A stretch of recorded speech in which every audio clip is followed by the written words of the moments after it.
Iya, memang betul. Kita tidak bisa mengabaikan yang namanya merawat gigi. Betul. Apalagi kalau kita mungkin terbiasa sikat gigi itu hanya pada saat mandi. Benar. Kayaknya kita harus merubah deh. Sebenarnya kita salah ya ternyata ya. Jadi mandi, tapi nggak apa-apa sih kalau aku mandi itu biar seger dan fresh gitu kan. Tapi habis makan sama mau sikat tidur lagi. itu harus gitu ya dok ya. Jadi nggak apa-apa Malah ya. Tapi kalau dulu sarapan belum sikatan ya nggak? Nggak enak kalau sarapan belum sikatan. Kita ajak pemirsa lagi ya. Kalau punya problem yang sama, silahkan loh. Kita tunggu teleponnya di 0274 4531900 atau di WA kita di 0852 91892323. Formatnya ada ya, DM, spasi nama, spasi usia, spasi lokasi, spasi pertanyaannya. Monggo Bu Elina. Terima kasih Bapak. Ada Bu Diana. Baik, terima kasih Bu Diana yang ada di Tegal Rejo Bayat ya. Mau tanya dokter, tiba-tiba selai gigi menjadi lubang dan berdarah. Ada beberapa selai gigi yang berlubang. Kalau sikat gigi, terus kena gusi langsung berdarah. Tiap hari juga lubang yang di sela-sela gigi selalu berdarah. Kenapa ya dok tuh? Baik. Tiap hari loh. Tiap hari loh. Berarti dia kalau sikatnya berdarah ya. Penuh dengan perjuangan. Banget, Atau mungkin kebanyakan makan daging. Betul. Jadi sela-sela. Gimana dokter? Ya. Terima kasih, selamat malam Ibu. Kalau sela gigi yang berlubang kemudian mudah berdarah, kemasukan berdarah lagi, berarti memang ada tanda-tanda bahwa di situ terjadi penumpukan makanan yang sudah tadi yang pertama tadi yang mengganggu semakin masuk tadi, dia pertama kali menyerang adalah jaringan pendukung gigi yang terlihat yaitu gusi. Nah, itu sudah terjadi istilahnya iritasi yang cukup lumayan berat sehingga tersentuh makanan berdarah. Tapi kan kalau tersentuh makanan kan sering tidak terasa ya karena proses kita mengunyah kemudian menelan. Tapi kemudian ketika sikat gigi kan setelah sikat gigi kan kita kumur tuh. Kadang-kadang lah kok ada merah-merahnya. Nah, seperti itu. Jadi karena memang di tengah-tengahnya itu, di lubangnya itu, apalagi lubangnya kecil, kemudian susah dibersihkan. Ya. Nah, semakin kita digunakan untuk mengunyah, itu maka dia akan semakin impacted ya, terdorong ke bawah, semakin istilahnya malah membuat iritasi tadi, infeksi tadi semakin parah gitu. Baik. Nah dok, tadi terkait pasta gigi, sekarang terkait sikat gigi dok. Ada berbagai macam bentuk toh, ada yang bergelombang, ada yang lurus, ada yang letter U gitu. Ada yang panjangnya nggak sama bulu-bulunya. Ada yang kecil. Ya, intinya kalau saran saya untuk sikat gigi, pilihlah yang sesuai dengan kondisi ukuran mulut kita. Itu yang pertama. Pasti kita bisa merasakan. Nyaman apa enggaknya ya dok? Kan kita, kemudian yang kedua adalah yang ujungnya meruncing. Bukan meruncingnya. Mengecil ke ujung. Mengecil ke ujung. Dengan harapan ketika kita semakin ke belakang itu semakin mudah. Kan yang zaman dulu itu kan pasti yang bulky itu ya. Ukurannya sama dari ujung ke ujung gitu kan. Itu kan sampai ke belakang tuh ya sampai sih. Tapi kemudian sakit gitu loh. Enggak langsung gini Pak. Sariawan. Atau enggak atau kepengen tersedawe. Kalau enggak ya sekenanya gitu. Ya betul. Kan udah enggak suaton wis. Ya. Kemudian yang ketiga adalah bulu sikatnya jangan terlalu keras. Jangan terlalu keras dan cenderung lembut. Untuk mereknya saya tidak rekomendasi merek apapun, pokoknya parameternya itu. Nah, kemudian kalau memang ada yang kasus yang saya tuh kok pas sikat gigi itu kok saya rasa nggak ada yang cocok gitu. Mungkin justru malah pakai strategi yang untuk anak-anak itu kadang-kadang lebih efektif. Iya, lebih lembut ya. Tapi itu kan tidak kasuistis ya, maksudnya tidak semuanya terus saya rekomendasi dokter Dimas tuh pakai strategi anak-anak, enggak juga. Kalau ukurannya kayak saya pakai anak-anak ya besok selesainya strateginya kan gitu. Itu kira-kira. Tapi satu lagi dok, bulu tuh ada yang panjang pendek, ada yang bentuknya tajam. Nah itu yang ada bergelombang, ada yang huruf U gitu kadang-kadang. Itu mungkin riset dari masing-masing brand ya. Tapi parameter yang paling utama ada yang tadi. Oh, cuma itu tadi. Ya, cuma itu tadi. Kalau yang mungkin ada yang bentuknya cekung itu. Betul, yang cekung. Kecuali untuk kasus khusus yang digunakan untuk individu yang melakukan perawatan ortodontik. Itu ada memang sikatnya bentuknya agak khusus ya. Ada yang seperti selokannya itu. Ya, itu memang khusus karena di sini ada bracesnya, Betul. ada bracketnya. Iya, seperti itu. Nah Oke, itu sebaiknya baik. berapa lama sih sikat sikat itu gigi mesti harus diganti? Baik, kalau idealnya sih tiap 2 atau 3 bulan ganti.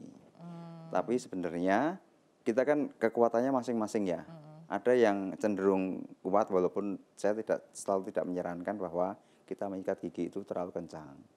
Selain ya kalau sikat giginya dia gerakannya benar. Kalau enggak, itu malah justru tadi membuat permukaan gigi terkelupas karena abrasi dari bulu sikat gigi. Nah pelajaran dulu waktu kita sekolah kan harus atas bawah. Betul. Yang benar gimana dok? Kalau saran saya yang paling aman itu sebenarnya kita ingat aja bendera kita kan merah putih itu.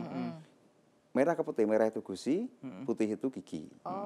Jadi atas bawah itu bener ning rapener gitu istilahnya. Artinya apa? Boleh atas bawah tapi yang atas ke bawah, yang bawah ke atas. Satu arah seperti itu. Kenapa? Kalau kita atas bawah seperti ini, ya mengumplek neng kono, Mas. Oh, jadi gini maksudnya kayak nyukil gitu. Agak gini kayak di satu-satu gitu. Pelan-pelan aja. Kita gigi itu nggak perlu Kayak tiket minum banter gitu loh, Mbak. Ada etika bersikat gigi ya, butuh berapa menit sih dok? Sebenarnya tidak ada menit menitan? yang khusus ya. Kelamaan juga ngapain. Kecepatan juga jelas-jeleknya gitu loh. Kecepatan itu karena ke susu dok, karena ke selak-selak terlambat. Yang penting seger gitu. Benar-benar. Oke, kayaknya kita perlu lihat lagi deh. Dokter Coba ada dikeluar penjelasan lagi ya, tak keluarkan lagi ya. Yuk. Ya kita. Nah ini apa nih dok? Nah ini kok rusak banget ya dok? Ini sama sebenarnya, masih seputar sela-sela gigi juga. Ini kan ini tinggal berapa persen ya mahkotanya? Kalau ini nanti hasil akhirnya harus dengan penguat biasanya. Jadi penguat kemudian dibuatkan mahkota. Kalau ditambal biasa pasti patahnya. Oke. Seperti itu. Kita lanjutkan, yuk langsung yuk. Mesti keluar muka kita dulu ya. Iya, Ini juga sama. Ini juga sangat dari samping juga. kayak lahar ya betul ya. Iya, dari samping dok. Dari samping juga ini. Yang atas itu aslinya. Hasil Ini ronsennya. ronsennya. Oh ronsennya. Ronsen sebelum perawatan ini ceritanya. Oh ya Allah. Iya, seperti ini. Itu separah itu ya. Kita nggak bisa ngelihat kan. Yang lihat ya bisa dari kacamata dokter. Betul. Gitu kan. Oke. Kita coba lagi gambar yang lain, monggo.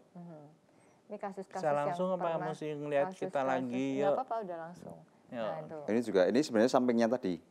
Cuma sebelahnya sudah saya tutup dulu untuk perawatan saluran akar. Dok itu warna putih itu apa ya dok?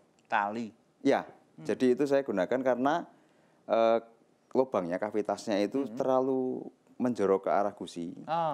Sementara harusnya dipotong dulu. Tapi saya coba karena biasanya saya rujuk dulu ke rekan sejawat untuk dipotong.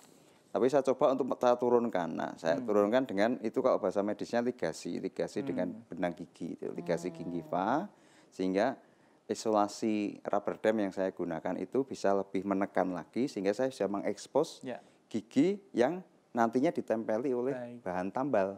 Kalau nanti tidak dilakukan seperti ini, bahan tambal itu akan numpang di gusi. Nah, itu salah satu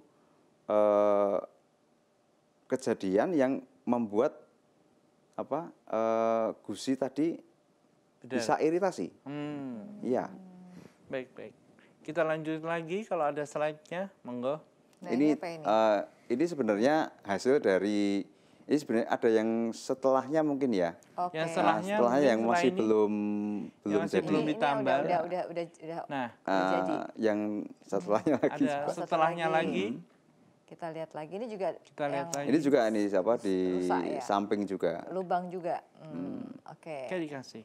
Enggak ya. Ini hasil Oke, ini hasil apa nanti kita sambil jalan nanti kan sampai. Ya. Ini juga dari samping dan ini sebenarnya ada gigi yang saya awalnya sih saya tidak menjanjikan keberhasilan dengan pasiennya karena ini sudah cukup parah, tapi akhirnya ya bisa.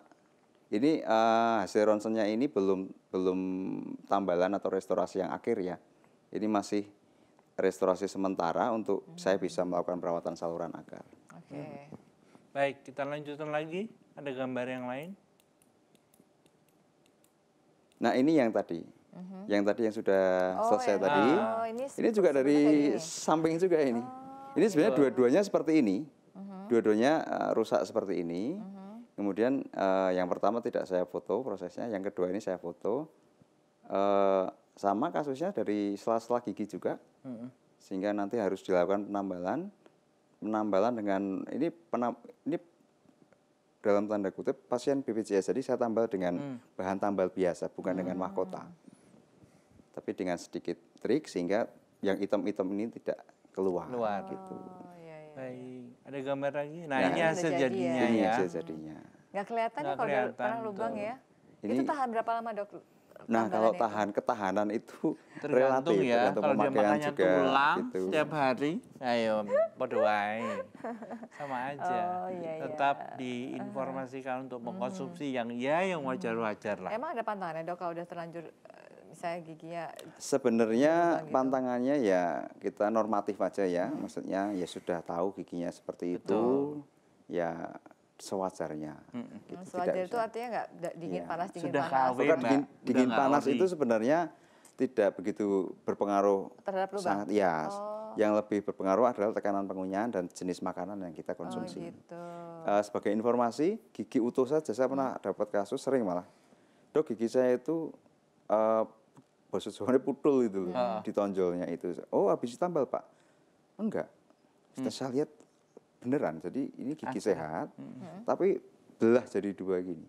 Karena apa? Karena tekanan pengunyahan. Jadi salah, jadi mungkin makan yang sangat keras, mungkin makan daging tapi kok keselip tulang, seperti itu. Keselip tulang, sakit loh itu keselip orang tulang. makan tulang. Yang paling sederhana itu jadi linu karena shock breaker, dalam tanda kutip shock breaker gigi kita gitu sudah terserang begitu keras, itu yang paling ringan. Yang paling parah ya pecah tadi. Baik, Dok. Pecah, Nah, ya gitu kira Mbak Erina. Ternyata ya, jadi kita kalau dengan gigi kita tuh hati-hati juga. Jangan lupa tetap harus dirawat. Tapi kayaknya kita masih punya lagi satu segmen lagi ya. Jadi untuk Anda tetaplah bersama kami hanya di Dokter Menyapa.